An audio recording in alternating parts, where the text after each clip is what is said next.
The hunter becomes the hunted.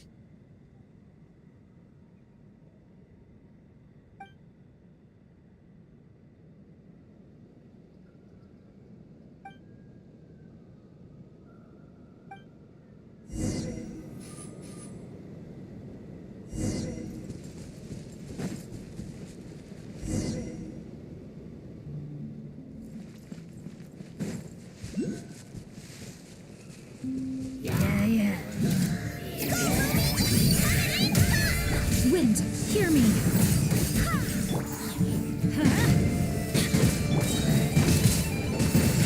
Everybody stand back.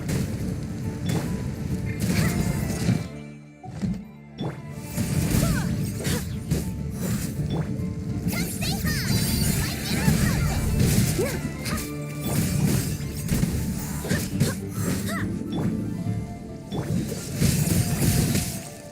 Don't get frostbite. Nada kondala.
Miss Mora, the Golden Loach King of the Loachy world.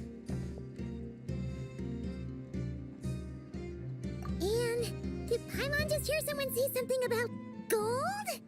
You sure did. I discovered this uniquely colored golden loach while exploring up north. It was the only one in the area with such a distinctive color. It's thriving now, and I've had a doctor who knows about animals take a look. The color doesn't seem to be caused by anything pathological. Then why does it look so different? It could be any number of things. Habitat, environment, the characteristics of the water it lives in, climate, even its diet. But if you're asking me to pin it down to one specific reason, I'm afraid I just don't know. Why would it? It's such a rare phenomenon, I'm incredibly lucky just to have witnessed it. Being able to document my discovery, draw inferences, and make conjectures is more than enough for me. It's just like a pink frostfin whale. They say, if you get the chance to see a pink frostfin whale, your wishes will come true. Even so, we saw one once, when we were with Linnea. I think it was because she brought us good luck. Wow! We should go look for one too! Oh, Paimon has so many wishes. Which one should the whale grant first? It's probably just wishful thinking. So, pink whales don't have mystical powers? Well, there are some examples of some creatures with special colors possessing unique abilities. But the frostfin whale we saw probably wasn't one of them. If people were just making wishes, that would be one thing. I'm just worried someone might hurt it because they believe those fanciful stories. Huh? Would people really do that? I know this one. Katya told me that some really nasty treasure hunters hunt animals with unusual colors to sell them to collectors. That's right. There was a time when animals from Natland were highly prized on the black market. Live specimens in particular. But bones and furs would also fetch a high price.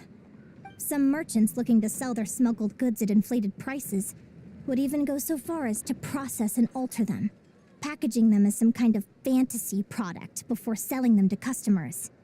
There was a case I heard where poachers removed the feet from cuckoosaurs to make them more aesthetically pleasing and easier to transport. Collectors who'd never seen a cuckoosaurus before actually thought they were naturally legless, spending their entire lives soaring through the sky, living off wind and dew, like some kind of marvel of nature. Their reckless pursuit of the exotic only fueled the poachers' wickedness. They created a whole smuggling network born from greed and deceit, causing In a sea of evil deeds, even a relatively minor act, such as dyeing a creature to change its color, is still wrong. So, should we give that silver capybara a bath? Was it also dyed this color by nasty poachers? I don't think that'll be necessary. When I found it, it was taking a soak in a hilly churl's cooking pot. Maybe it thought it was a hot spring? There can't be that many born with fur like that. It's probably why the smugglers took it.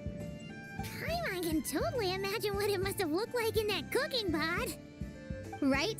Despite its unique color, it still has the same nature and temperament as other capybaras. When Paimon thinks about it like that, it seems being unique isn't always a good thing. Just thinking about how some creatures might suffer because they're different, or that the only reason they're different is that something bad happened to make them that way. It might sound a little selfish, but if Lumi wasn't such a special little Jack Frost, we might never have become partners to begin with.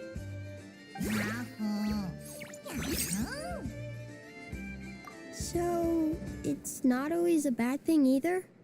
If being different brought the two of you together, then of course it's a good thing. I remember Helka mentioning a saying from Layaway in one of her letters. Something about blessings and misfortune. Every misfortune conceals a blessing, and every blessing hides misfortune. That's the one. By the way, Miss Linnea, you're being awfully quiet. Where's all that teacher energy gone? I never thought I'd see the day when you'd be calling me out, Nico. Well, you were once part of the Conch King too, Miss Linnea. Ugh.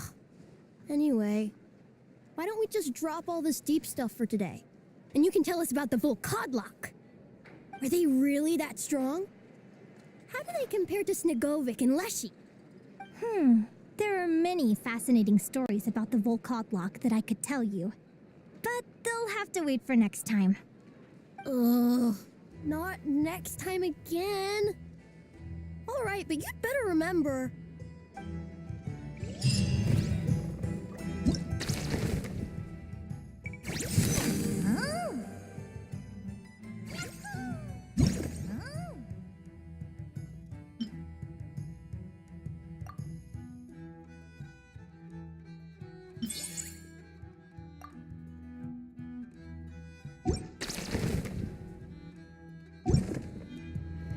You want to see my archive?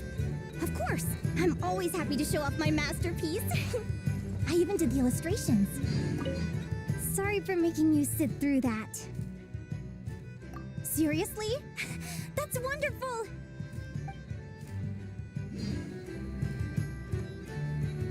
Sorry for making you sit through that. Seriously? That's wonderful!